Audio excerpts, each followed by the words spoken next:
రీసెంట్‌గా మన దగ్గరకొచ్చిన కేస్ ఏంటంటే, ఒక అమ్మాయి వచ్చేసేసి ఆ అమ్మాయి లవ్ మ్యారేజ్ చేసుకునిందంట. బట్ ఏంటంటే, వాళ్ళ అత్తమామలకి ఆ అమ్మాయి అంటే అసలు ఇష్టం లేదు. డే 1 నుంచి కొంచెం మానసికంగా కొంచెం ప్రెషర్ పెడుతూ, ఇబ్బంది పెడుతూ, కొంచెం ఇలా కొంచెం చిన్న చిన్నగా హెరాస్ చేస్తున్నారంట. బట్ ఇది ఏ ఇంట్లో అయినా ఉండేదే కదా అనేసి ఆ అమ్మాయి అడ్జస్ట్ అవుతూ వస్తుందంట. బట్ ఏమైందంటే సడన్గా అమ్మాయికి ప్రెగ్నెన్సీ రావడం జరిగింది. ఒక 4 మంత్స్కి అమ్మాయికి ప్రెగ్నెన్సీ వచ్చింది. సో ప్రెగ్నెన్సీ కన్ఫర్మేషన్ కూడా అయింది. డాక్టర్ దగ్గరికి వెళ్ళారు, చెకప్ చేయించుకుంటున్నారు.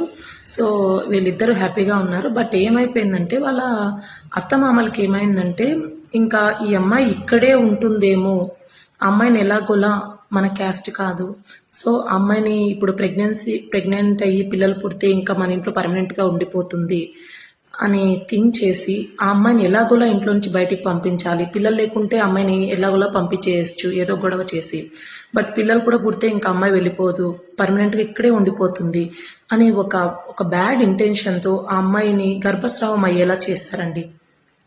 సో ఆ అమ్మాయి చాలా బాధతో మన దగ్గరకు వచ్చి చాలా ఫీల్ అవుతూ ఇలా చేశారు, ఏం చేయాలా వాళ్ళని ఎలా యాక్షన్ తీసుకోవాలి, వాళ్ళపై నేను కేసు పెట్టాలనుకుంటున్నాను మేడం, ఏం చేయమంటారని అడిగారండి.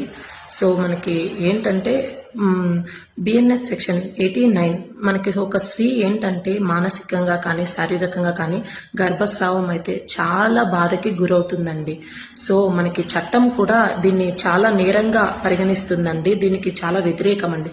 సో అందుకే మనకు చట్టంలో బిఎన్ఎస్ సెక్షన్ 89 ప్రకారము ఎవరైతే ఇలాంటి నేరాలకి పాల్పడతారో వాళ్ళకి 10 సంవత్సరాల కఠిన కారాగార శిక్ష, ఒకవేళ ఆ పర్సన్కి కనుక అంటే అమ్మాయికి కనుక ఏమన్నా అయితే లైఫ్ కూడా విధించిన కేసెస్ అయితే ఉన్నాయండి. ఇలాంటి విన్నప్పుడు చాలా బాధ అనిపిస్తుందండి. ఎందుకు అమ్మాయిల లైఫ్ ఇలా అయిపోతుంది, ఎందుకు డే బై డే ఇట్లాంటి క్రైమ్ రేట్స్ అనేవి ఎక్కువ అవుతున్నాయి అనేసి చాలా బాధ అనిపిస్తుందండి.